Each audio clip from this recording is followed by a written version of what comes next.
प्रेम से बोलिए भगवान महादेव और माता गौरी जी की जय। अमावस्या की तिथि पर अमावस्या माता की कथा सुनी जाती है, तो आइए अब आप सुनिए अमावस्या माता की कथा।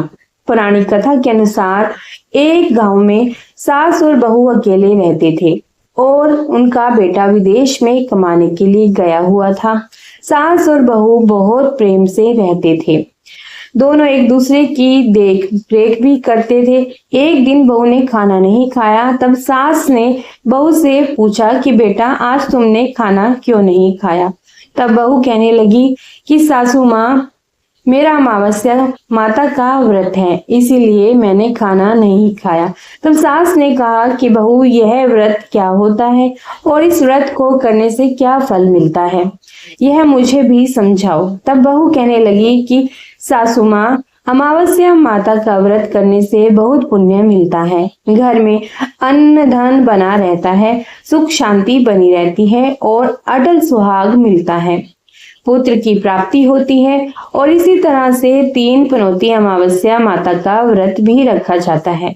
इस व्रत में हर वर्ष अलग अलग खाना खाया जाता है और विष्णु भगवान के मंदिर में चढ़ाया जाता है या फिर किसी ब्राह्मण को दान दक्षिणा दी जाती है।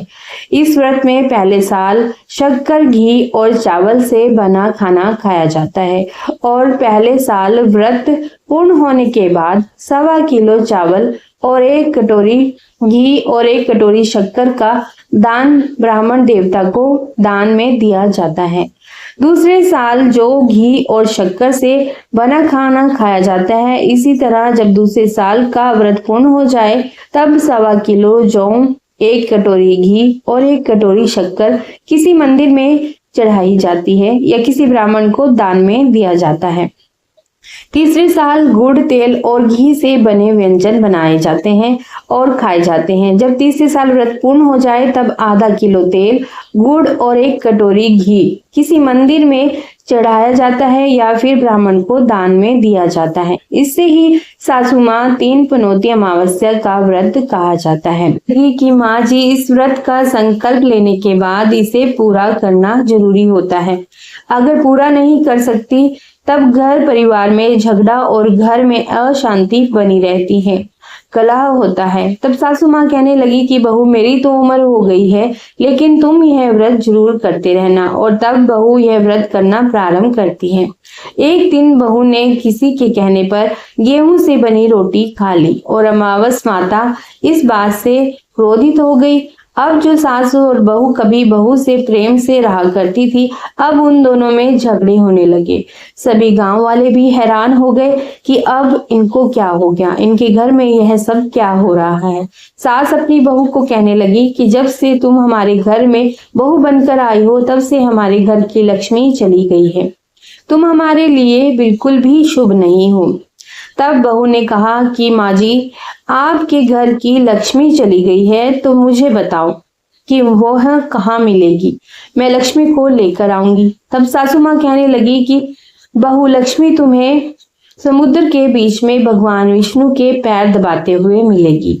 यह सुनकर बहू कहने लगी कि चली जाती हूँ माँ जी, अब तो मैं लक्ष्मी जी को लेकर ही वापस आऊंगी, नहीं तो मैं इस घर में पैर भी नहीं रखूंगी।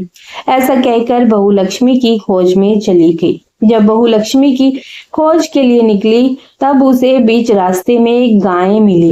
गाय बहू से पूछने लगी कि आप कहाँ जा रहे हैं। तब बहू कहने लगी, गाय माता, मेरी सास कहती है कि मेरे आने से उनके घर की लक्ष्मी चली गई है और धन की कमी हो गई है। उनके घर की लक्ष्मी जाने का कारण मैं ही हूँ। अब मैं लक्ष्मी को लेने जा रही हूँ। तब गाय माता कहने लगी कि बेटी, अगर तुम जा रही हो तो भगवान से मेरे बारे में भी पूछ लेना। तब बहू कहने लगी कि ठीक है गाय माता, मैं आपके बारे में भी पूछ लूंगी। तब गाय माता कहने लगी कि जब मेरा बछड़ा होता है तो वह मर जाता है, जिंदा नहीं रहता।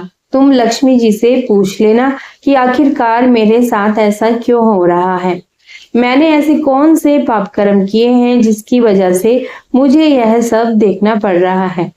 तब बहू कहने लगी, गाय माता, मैं आपके बारे में जरूर पूछ लूंगी। ऐसा कहकर बहू आगे बढ़ गई जब आगे बढ़ी तो रास्ते में उसे एक घोड़ी मिली जिसके गले में घंटी बंधी हुई थी। घोड़ी ने कहा कि बेटी, तुम मेरे दुख का निवारण लक्ष्मी जी से पूछ लेना। तब बहू कहने लगी कि मैं जरूर पूछ लूंगी। ऐसा कहकर बहू आगे बढ़ गई। बहू को एक अंधा और बहरा बुजुर्ग मिला। उसने भी बहू से अपनी समस्या के निवारण के लिए पूछने को कहा।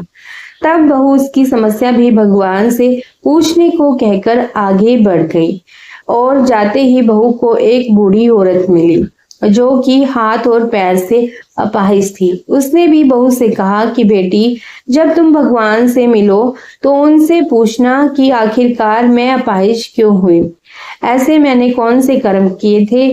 तब बहू उसकी समस्या पूछने के लिए तैयार हो गई और फिर आगे बढ़ गई। आगे जाते जाते बहू बहुत थक गई और एक आम के पेड़ के नीचे बैठ गई।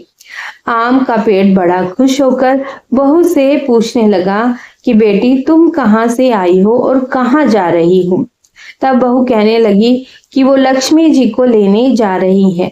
तब पेड़ भी अपनी समस्या भगवान से पूछने के लिए कहने लगा कि मेरे पेड़ पर लगे हुए आम खट्टे ही क्यों होते हैं, इस बारे में बहू रानी भगवान से जरूर पूछ लेना। तब बहू पेड़ की समस्या लेकर आगे बढ़ गई। थोड़ी दूर जाने पर बहू को एक तलाई मिली। वह भी बहू से कहने लगी कि बहू, तुम भगवान से पूछना कि मेरी तलाई का पानी इतना मैला क्यों है, कोई यहाँ आकर पानी नहीं पीता। तब बहू कहने लगी कि मैं जरूर पूछ लूंगी। ऐसा कहकर बहू आगे बढ़ गई। बहुत दिनों से जंगल में चलते चलते बहू थक गई तो उसे भूख भी लग गई थी, लेकिन खाने को कुछ भी नहीं था। तो वह भूख और प्यास से बेचैन हो गई और जंगल में बेहोश हो गई। उसी समय भगवान श्री हरि और माता लक्ष्मी जी घूमते हुए उधर से जा रहे थे। तब माता लक्ष्मी जी विष्णु भगवान से कहने लगी कि हे नाथ, यह तो आपकी बहुत बड़ी भक्त है, आप इसके दुख का निवारण कीजिए। तब भगवान श्री हरि कहते हैं कि इस संसार में तो बहुत से जीव दुखी हैं, सभी अपने अपने कर्मों का फल भोग रहे हैं, मैं किस किस के दुख का निवारण करूं। तब माता लक्ष्मी जी भगवान श्री हरि से विनती करने लगी और कहने लगी कि वह भूखी और प्यासी है, अगर इसे जंगल में छोड़ दिया जाए तो जंगली जानवर उसे खा जाएंगे। माता लक्ष्मी जी की बात को सुनकर भगवान श्री हरि एक साधु का वेश धारण करके बहू के पास गए और उसे होश में लेकर आए।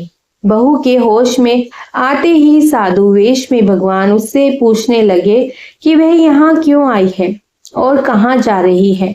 तब बहू ने सारी बात बता दी कि उसकी बात को सुनकर भगवान श्री हरि और माता लक्ष्मी प्रकट हो गए और उनके साथ साथ प्रकट हुई अमावस्या माता भी।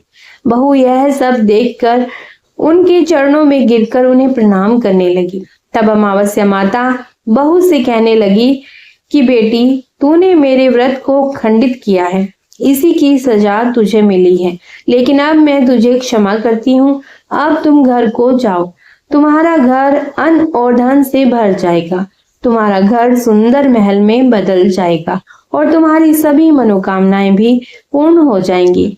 यह सब होने के बाद बहू ने रास्ते में जो भी मिला था उन सभी के दुखों का निवारण करने के लिए विनती की।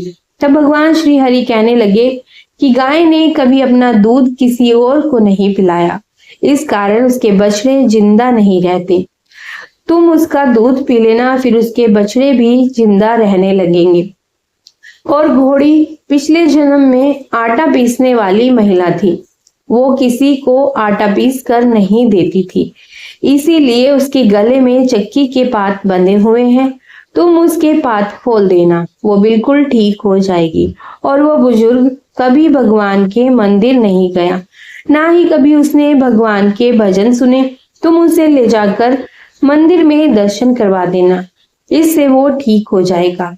अपाहिज महिला, उसने कभी अपनी जवानी में दान पुण्य नहीं किया, उसकी यही सजा मिली है। तुम उससे कुछ भी दान करवा देना तो उसकी विकलांगता भी दूर हो जाएगी और वो आम का पेड़ उसने तो कभी अपने पेड़ के आम किसी बच्चे को खाने ही नहीं दिए कभी। इसी कारण उसके सभी आम खट्टे हो गए हैं। अब तुम उस पेड़ का आम खा लेना और उसके बाद से उस पेड़ पर मीठे आम आने लगेंगे। और तलाई का पानी पिछले जन्म में देवरानी जेठानी थी, जो हमेशा आपस में झगड़ा किया करती थी, इसीलिए उसका पानी मैला है। तुम उसका पानी पी लेना तो वह तलाई शुद्ध हो जाएगी, फिर लोग वहां आकर पानी पीने लगेंगे। इस प्रकार बहू ने भगवान श्री हरि, माता लक्ष्मी जी और अमावस्या माता को प्रणाम किया, उन्हें धन्यवाद दिया और अपने घर के लिए वापस चल पड़ी। और रास्ते में उसे जो जो भी मिला उनकी सभी समस्याएं भगवान के कहे अनुसार वे दूर करती रही और चलती गई। उसे भर भर कर सभी ने आशीर्वाद भी दिया। घर पहुंचते ही उसका टूटा फूटा घर एक सुंदर महल में बदल गया। उसके घर में अब अन्न और धन के भंडार भर गए। अब बहू ने सासू माँ से कहा कि सासू माँ, आपने तो सच में कहा था कि मैं आपके लिए शुभ नहीं हूँ। मेरे जाने से ही आपके घर में लक्ष्मी आई है। आप यहाँ रहिए, मैं मरने जा रही हूँ। तब सास ने कहा, बेटी, ये सब तुम्हारे अमावस्या माता के व्रत के करने का ही फल है जो हमें मिला है। तुम यहीं पर रहो, अब तुम यहाँ से कहीं नहीं जाओगी। इस प्रकार सास और बहू खुशी खुशी रहने लगे। और फिर एक दिन सास का बेटा भी विदेश से वापस आ गया और घर में जब उसने खूब धन दौलत और धन के भंडार देखे, तब उसकी माँ ने सारी बातें अपने बेटे को बता दी। इस प्रकार से वे लोग खुशी खुशी रहने लगे और तीनों मिलकर अमावस्या माता के व्रत को रखने लगे। प्रेम से बोलिए अमावस्या माता की जय। इस कथा को कहने, सुनने और ओंकार भरने वाले सभी भक्तों के घर में धन धान्य के भंडारे भरते रहे। सभी की रक्षा करना है अमावस्या माता, आप सभी की रक्षा करना।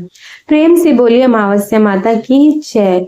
अब सुनिए अमावस्या व्रत की तीसरी कथा। इस कथा को सुने बिना हमें हमारे व्रत और पूजा पाठ का पुण्य फल नहीं मिलता। तो बोलो लपसी तपसी की जय हो। एक लपसी था और एक तपसी था। तपसी हमेशा भगवान की तपस्या करता था, लेकिन उसे चोरी करने की आदत थी। लपसी हमेशा सवा सेर की लपसी बनाता और पहले भगवान को भोग लगाता, उसके बाद में स्वयं भोजन करता। दोनों भाइयों का यही नियम था। तो एक दिन कोई बात को लेकर दोनों में कहासुनी हो गई। तो तपसी बोला कि मैं रोजाना भगवान की तपस्या करता हूँ, इसीलिए मैं बड़ा हूँ। तो लपसी बोला कि मैं रोज भगवान को सवा से लपसी का भोग लगाता हूँ, इसीलिए मैं बड़ा हूँ। ऐसा कहते हुए दोनों जोर जोर से लड़ने लगे। तभी वहां से नारद जी गुजर रहे थे। दोनों को लड़ता हुआ देखकर वहां आए और उनसे पूछा कि तुम दोनों लड़ क्यों रहे हो। तो दोनों ने अपने आप को बड़ा बताया और साथ में बड़ा होने का कारण भी बताया। तो नारद जी बोले कि मैं तुम्हारा फैसला कर दूंगा, कल आऊंगा, बता दूंगा कि कौन बड़ा है। दूसरे दिन लपसी और तपसी नहाकर अपनी रोज की भक्ति करने आए। तो नारद जी ने छुपकर 1.25 करोड़ की एक एक अंगूठी उन दोनों के आगे रखी। जैसे ही भक्ति करते हुए तपसी की नजर उस अंगूठी पर पड़ी तो उसने चुपचाप से उठाई और अपने पैर के नीचे दबा ली। लपसी की नजर अंगूठी पर पड़ी, लेकिन उसने ध्यान नहीं दिया। उसने पहले भगवान को भोग लगाया और फिर स्वयं भोजन करने के लिए बैठ गया। थोड़ी देर बाद नारद जी सामने आए तो दोनों ने पूछा कि अब बताओ हम में से कौन बड़ा है। तो नारद जी तपसी से खड़ा होने के लिए कहने लगे। तो वह खड़ा हुआ तो उसके पैर के नीचे दबी हुई अंगूठी दिखाई दी। तो नारद जी ने तपसी से कहा कि तपस्या तो तुम करते हो, इतनी तपस्या करने के बाद भी तुम्हारी चोरी करने की आदत नहीं गई। यह अंगूठी मैंने ही तुम दोनों के आगे रखी थी। मैं यह देखना चाहता था कि तुम दोनों में से किसके मन में लालच है। तो तूने किसके मन में लालच आया है। तूने तो अंगूठी दिखाई पड़ते ही जड़ से अपने पैर के नीचे दबा ली। लेकिन लपसी का ध्यान अंगूठी पर जाने के बाद भी लपसी ने अंगूठी को ना ही उठाया और ना ही ध्यान किया। उसने सिर्फ अपने भगवान जी में ही ध्यान रखा, उन्हें भोग लगाया और बाद में स्वयं भोजन करने लगा। इसीलिए लपसी बड़ा है और तुम्हें तुम्हारी तपस्या का कोई भी फल नहीं मिलने वाला। जितनी चाहे मर्जी तुम तपस्या कर लो। तुम्हें इसका कोई भी फल नहीं मिलेगा। तो तपसी को यह सुनकर बहुत ही दुख हुआ और वह शर्मिंदा होकर नारद जी से माफी मांगने लगा और कहने लगा कि आज तक की मेरी गलती माफ कर दो और मुझे बताइए कि मुझे मेरी तपस्या का फल कैसे मिलेगा। आज के बाद कभी भी मैं चोरी नहीं करूंगा। तो नारद जी ने कहा कि यदि कोई गाय और कुत्ते की रोटी नहीं बनाएगा तो उसका फल तुझे मिलेगा। यदि कोई आदमी ब्राह्मण को भोजन करवाकर उससे दक्षिणा नहीं देगा तो उसका फल भी तुझे ही मिलेगा। किसी को सूट और साड़ी देकर उसके ऊपर कोई दक्षिणा नहीं रखेगा तो उसका फल भी तुझे ही मिलेगा। अगर कोई व्यक्ति दिए से दिया जलाएगा तो उसका फल भी तुझे ही मिलेगा। और यदि कोई औरत आंगन लीप कर चौका नहीं लिपेगी तो उसका फल भी तुझे ही मिलेगा। यदि कोई व्रत कथा में सारी कहानी सुन ले लेकिन तुम्हारी कहानी ना सुने तो उसका फल भी तुझे ही मिलेगा। उसी दिन से हर व्रत कथा और कहानी के साथ लपसी तपसी की कहानी कहीं और सुनी जाती है। कथा सुनने के बाद में कहना चाहिए कि लपसी का फल लपसी को मिले, तपसी का फल तपसी को मिले। हमारे व्रत का और हमारे पूजा पाठ का फल हमें पूजा अर्चना करने और पीपल के पेड़ की परिक्रमा करने से मनोवांछित फल की भी प्राप्ति होती है तथा परिवार के सदस्यों पर भगवान विष्णु जी का आशीर्वाद भी बना रहता है। तो बोलिए भगवान श्री विष्णु भगवान की जय, माता लक्ष्मी जी की जय। बोलो भगवान शिव शंकर और माता पार्वती की कथा यदि आपको पसंद आई हो तो वीडियो को लाइक कीजिए, शेयर कीजिए, कमेंट में भगवान उमा महेश्वर भगवान श्री लक्ष्मी नारायण जी की जय भी जरूर लिखिए और चैनल को भी